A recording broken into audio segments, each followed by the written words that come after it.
up mga meme? Itong YouTube channel ng mga taong mahilig gumawa ng mga pampaswerte, mahilig magpabuenas at talaga namang positibong positibo. It's me, Rico Mori, and welcome back to my channel, Mabuhay! O kumusta po kayo ha mga meme? Ngayong araw po ito for today's video po nako, isa naman pong napaka-powerful na ritual na pangontra ang ating ibibida at ipeplex sa inyo ha mga meme. Kasi ngayong araw pong ito ha mga meme, magbabahagi tayo ng isang gabay. Kung kayo po ha mga meme, patuloy pa rin talagang nakakaranas ng sobra-sobrang mga misfortune sa buhay. Kung kayo po ha mga meme, baka naluluko ba na ng mga sinasabing mga masamang humhum, maldisyon, sumpa o baka kayo po yung nauusog na ha mga meme. Yan pong nagbibigay sa inyo ng mga sinasabing mga kabalasan sa buhay. Opo ha mga meme, malalaman natin yan ngayon ha mga meme. Kung kayo po ha mga meme, isinusumpa na o may mga maldisyon na kayo ha mga meme taglay sa inyo pong mga katawan. Kaya kayo po ha mga meme, lagi na lamang nauulats at minamalas. Paano yan? Yun na nga po ha mga meme. Kaya kung kayo po ha mga meme, naniniwala din po sa mga gantong mga pamamaraan, ay panoorin nyo lamang po ang video kong ito. O siya, go mga meme! So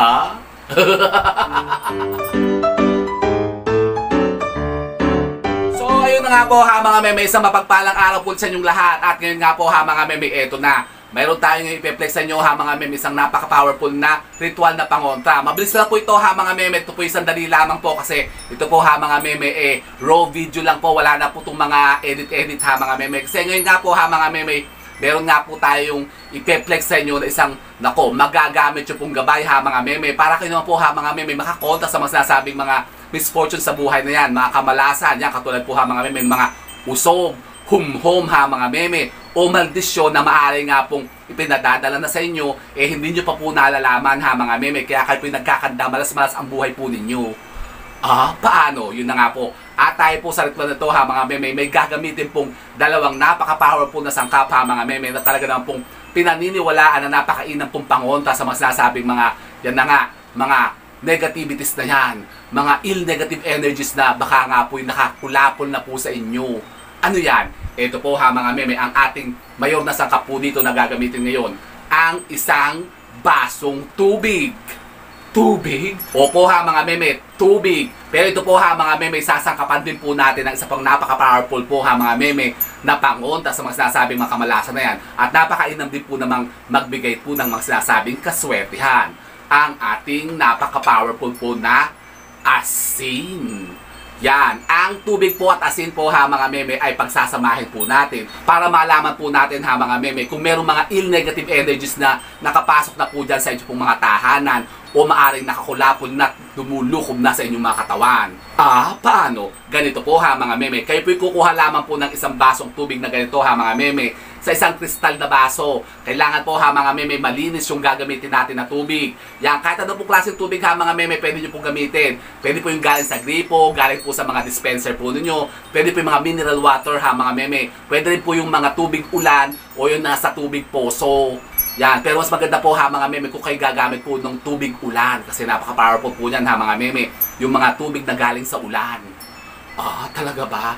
Opo ha mga meme. So ganyan lang po karami ha mga meme ang kailangan po nating tubig. Para maging mas powerful po ha mga meme ang ating tubig na gagamitin, ito po ha mga meme, lalagyan lamang po natin ng ating napaka-powerful din pong asin. Opo, nangangailangan lang po tayo dito ha mga meme ng isang kutsarang asin. At ito po ha mga meme, kakanawin natin dito sa tubig natin gagamitin ha mga meme. So paano bang pagganap ito? Ganito po ha mga meme. Ito po pwede nyo pong gawin ha mga meme tuwing araw ng Martes o Biyernes o Linggo po ha mga meme. Umaga po. Pwede rin po itong gawin ha mga meme tuwing New Moon at Full Moon po ha mga meme. Isang beses nyo lamang po itong gagawin ha mga meme sa isang buwan. Pagkatapos po ha mga meme, ito po ihahayaan nyo lamang po dyan sa ito pong mga tahanan ng 7 araw po ha mga meme. Pagkatapos kapag nakita nyo yung reaksyon ng ating tubig o yung ating ritual na ginawa ha mga meme, malalaman nyo na kapag kayo po ha mga meme, nalulukuban na nga po ng mga sinasabing mga ill-negative energies na yan o maaari kayo po ha mga meme, inuusog na o pinapadalhan na ng mga humhum, maldisyon o sumpa ha mga meme. Kaya kayo po ha mga meme, nagkakanda malas-malas sa buhay po ninyo. Nakakatakot naman yun. Huwag kayo matakot ha mga meme kasi kukontrahin natin yan. So ganito nga po ha mga meme, Sa isang pribadong silid na katulad po ito ha mga meme, gagawin po natin to. Dapat po ha mga meme, walang nakakita at walang nakakaalam. Para ito po ha mga meme, hindi makontrat, hindi mausog ha mga meme. Tapos kayo po ha mga meme, harap lamang po ganyan sa may bandang silangan. Pagkatapos po ha mga meme, kukuha po ng tubig, isang basong tubig ng pugan to ha mga meme. Ito po ilalagyan nga po natin ng asin. Yan, lalagyan po natin siya ng asin. Nakita nyo ba? Ganyan po ha mga meme. Tataka lang po tayo ng isang kutsarang asin ha mga meme. Mainam po kung tayo po ha mga meme gagamit po ng mga rock salt ha mga meme. Huwag po yung iodized salt. Kasi treated na po yun. Dapat po ha mga meme talagang natural na rock salt yung galing po sa dagat. Yan, kakanawin lamang po natin ha mga meme ang isang kutsarang asin dito po sa ating tubig. O ganyan. Pero huwag nyo po hahaluin ha mga meme. Halaan nyo lamang po siya matunaw dyan ng kusa. Yan. Pagkatapos ito po ha mga meme ay ating pipetisyonan. Tayo po ha mga meme mag-alay po dito ng konting panalangin. Tayo po ha mga meme mananalangin po dito ng isang ama namin, isang abagin ng Maria at isang sumasampalataya. Tapos kayo po ha mga meme humiling dito, magpetisyon kayo ha mga meme. Kayo po ha mga meme humiling dito ha mga meme. Halimbawa kayo po ha mga meme talagang sobra-sobra pa rin ng mga problema at mga pagdurusang pinagdaraanan dyan ha mga meme, talagang napakarami pa rin mga misfortune sa buhay na dumadating sa inyo araw-araw. Yung bagang parang ginawa niyo naman po ang lahat ha mga meme para kayo naman po'y makaagdo-agdo naman sa buhay po ninyo. Parang bakit ganun? Para kayo lagi na lang sinusundan ng mga kamalasan sa buhay. Baka nga kayo po ha mga meme, may mga tao nang nagagalit po sa inyo at kayo po'y sinusumpa na. May mga maldisyon na nga kayo ha mga meme at kayo po'y inuusog na nila. Kaya kayo lagi na lamang minamalas. So ganito po ha mga meme, ibubulong lang po natin dito sa ating tubig na ito ha mga meme, yung ating mga intensyon na mga meme, yung gusto nating mangyari. Halimbawa kayo po'y lagi na lamang may mga nararamdaman niyo sa mga katawan po ninyo, lagi na lamang kayong tutugloy-tugloy, yung napakabigat ng buhay niyo lagi ha mga meme, yung lagi na lamang kayo minamalas baga, yung sobra-sobra po ha mga meme ang paghihirap po ninyo, yung lagi na lamang kayo walang pera, lubog na lubog kayo sa utang ha mga meme, tapos palagi pa kayo may mga nararamdamang sakit-sakit sa bahay po ninyo. Yung pang pamalengke po ha mga meme, lagi kayong wala kayong laging ulam. Walang ulam? Sus Maria Joseph, bakit naman? Pues baka nga kayo po ha mga meme nalulukuban na nga po ha mga meme ng sinasabi mga maldisyon na yan. Kaya nga kayo po ha mga meme lagi naghihirap. So ibulong nyo po yan dito ha mga meme sa tubig natin na may asin. Yan, sabihin nyo sa kanya na tanggalin lahat ang mga kamalasan na yan na lumulukob na nga po sa inyong mga katawan. Yung palisin na ha mga meme, higupin ng lahat yung mga negative energies na yan na maaari nga po nagbibigay na po sa inyo ng mga sobra-sobrang mga misfortune sa buhay. O ganun lang po ha mga meme, pagkatapos po ha mga meme, ganun lang po ha mga meme, pagkatapos po natin itong madasalan ha mga meme at maritwalan, yung mga petisyon po natin ha mga meme, saan po natin ito ilalagay? Ito po ha mga meme, ilalagay lamang po natin particularly po ha mga meme sa ating mga silid tulugan. Yan ha mga meme, dun sa ilalim po ng ating kama. Dun sa hinihigaan po natin ha mga meme. Kung halimbawa lang po kayo po ha mga meme, maaari magtanong, sabi niyo, naku wala naman kayo kama kasi doon kami sa sahig natutulog, naglalatag lang kami ng banig o ng kutsyon. Pwede naman po ito ilagay ha mga meme sa may bandang gilid po ha mga meme o sa may bandang paanan po ninyo. Doon sa tinutulugan po ninyo ha mga meme. Kung wala kayong mga katre o kama ha mga meme, pero mas maganda po ideally sa ilalim po ng hinihigaan nyo po ito ha mga meme. Para kumbagay mahigop niyang lahat ha mga meme. Yung mga nasa katawan po ninyo, hihigupin niyang lahat yan ha mga meme. Yung mga negative energies niyang yan. Kapag kakay po ha mga meme natutulog. At pwede rin po itong ilagay ha mga meme sa inyo pong mga center table ha mga meme. Kung saan lagi po kayong namumugigi dyan. Halimbawa sa mga living room po ninyo, lagi kayo dyan nagtatambay-tambay ha mga meme. Dyan lagi kayo nagse-cellphone, nagtitiktok o nanonood ng TV ha mga meme. Ilagay nyo po ito dyan kasi syempre yan po yung pinaka-busy na lugar ng bahay po ninyo. Lahat po ng mga tao dyan lagi nyo nire-receive o dyan yung lagi kumbaga tinatanggap ha mga meme. Kasi baka nga kung sino-sino nga yung mga pumupunta sa bahay po ninyo tapos may mga daladalang mga negative energies, mahihigo po niya ito ha mga meme ng mga sinasabi mga kamalasan na yan.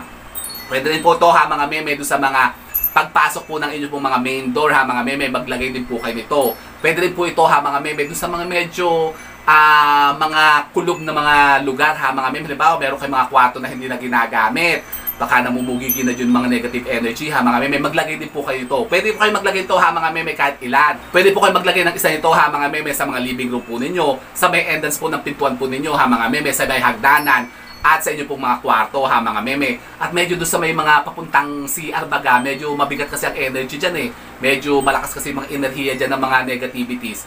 Yan, maglagay din po kayo dyan ha mga meme, doon sa may malapit po sa CR po ninyo. Pagkatapos po ha mga meme ng 3 hanggang 7 araw po ha mga meme, makikita nyo yan. magkakaroon po ng reaction yan ha mga meme kapag sobrang napakaraming negatibong enerhiya dyan sa bahay po ninyo. Malalaman nyo po yan ha mga meme kasi ito pong tubig natin bubulayan. Opo ha mga meme, bubulayan. At yung asin po natin ha mga meme, nako yan po ay aapaw yan ha mga meme. Nakikita nyo yung asin dito, naandito sa ibabaw lahat yan ha mga meme. At kapag ganun po ha mga meme ang nag-reaction itong ating ritual ha mga meme, ibig sabihin, confirm. Napakarami yung mga negatibong enerhiya dyan o baka kayo po mismo sa katawan po ninyo kayo nalulukuban na ng sobrang mga kamalasan nga ha mga meme. Yan. Pagka ganun po ha mga meme, after 3 days, pwede na pong tanggalin yan ha mga meme. Pero hanggang 7 araw po ha, okay lang po yan dyan na nakalagay sa mga sa mga living room po ninyo, sa mga kwarto po ninyo. Pagkatapos po ng 7 araw, ito po itatanggalin na natin. Pero ito po ha mga meme, huwag yung basta-basta i-dispose sa mga meme, itatapon yung ganyan sa labas. Nako. Kasi baka ito yung isasalwak nyo lang sa lupa ha mga meme, sa bakuran po ninyo, sa likod bahay ha mga meme. Nako, ito yung maaari pong bumalik sa inyo ha mga meme. Yung mga negativities na yan, yung mga negatibong enerhiya at mga kamalasan, babalik pa rin yan sa inyo ha mga meme. Ang pinakamainam po ha mga meme na gagawin nyo po dito, ito po ha mga meme ay ipa-flash po natin sa ating mga inodoro. Tapos yan po ha mga meme, bubuhusan nyo po ng tubig. Kahit isang timpang tubig po ha mga meme, tapos lagyan nyo po yan ng suka ha mga meme. Pagkatapos yun po, gumawa na po ulit kayo ng bago nito. Opo ha mga meme, tuwing full moon po at new moon po ha mga meme, pwede nyo po itong gawin. Basta umaga po natin ito gagawin ha mga meme. Mga around 6:30 hanggang 8:30 po ng umaga. Kasi dyan po yung pinakamalakas ang sikat ng araw ha mga meme, yung enerhiya po ng sunlight baga. Yan po kasi ang kailangan natin dito. Kasi ibibilad nga po natin ito ng mga 10 to 15 minutes po sa sikat ng araw bago po natin ito ipapasok sa ating mga tahanan at ito ilalagay po natin doon nga sa mga lugar na sa tingin nyo po yung dako, naluluko ba ng mga negativities, mga negatibong enerhiya dyan ha mga meme. Kasi baka nga yung mga bahay nyo po ha mga meme, napapasok na ng mga masamang espiritu o yung mga negatibong elemento ha mga meme. Baka kayo may mga kasama nito ng mga aninong itim, mga duwende itim ha mga meme na hindi nyo alam andyan na pala sa mga ilailalim nyo o nasa likodan nyo na ha mga meme, hindi nyo pa alam. Naka-abrisyete ng ganyan sa balikat nyo, yun parang nakaganyan na, nakapatong na sa ulo nyo. Yung mga, pero ba ganun? Opo ha mga meme, merong ganyan. Yung parang hindi nyo alam ha mga meme, nakasaklang na pala dito sa balikat nyo po yung mga negative energy. Yung parang may mga nakaganyan ng gumaganyan-ganyan na dito sa balikat ninyo. Kaya ang bigat-bigat ng pakiramdam po ninyo.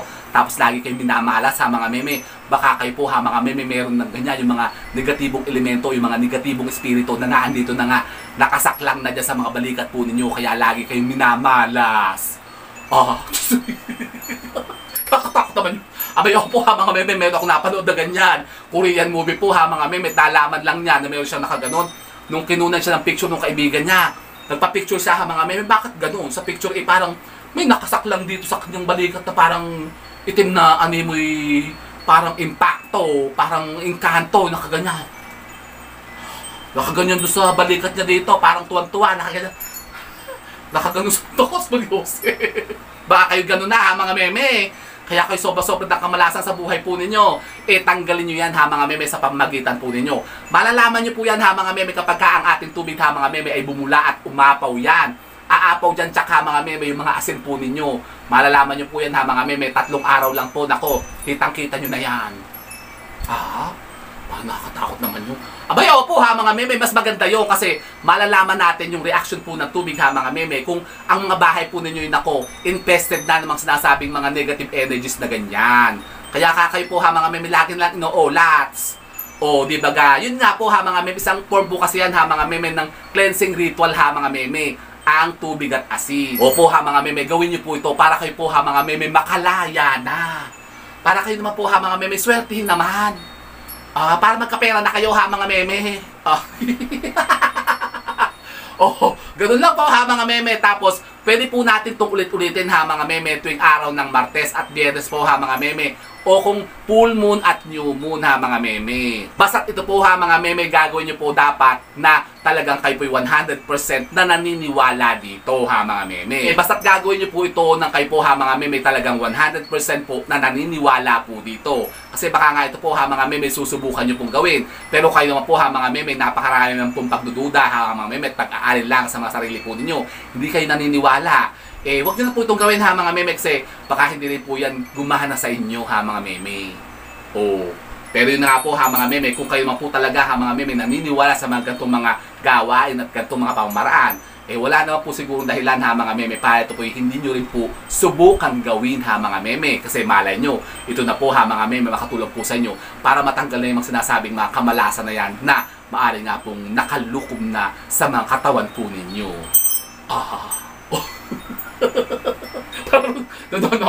Hindi na ako po ha mga meme. So ito po ha mga meme at kung kayo po ha mga meme makatanungan tayo po din sa ating gabay na ritual na ito ha mga meme, pwede po kayo magtanong dyan. Mag-iwan lamang po kayo ng mga question dyan ha mga meme sa ating comment box at kapag kayo pinabasa ko, sasagutin ko po yan dito ha mga meme.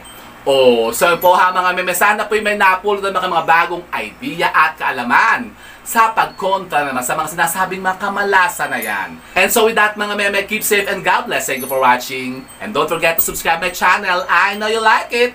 And don't forget to brush your teeth.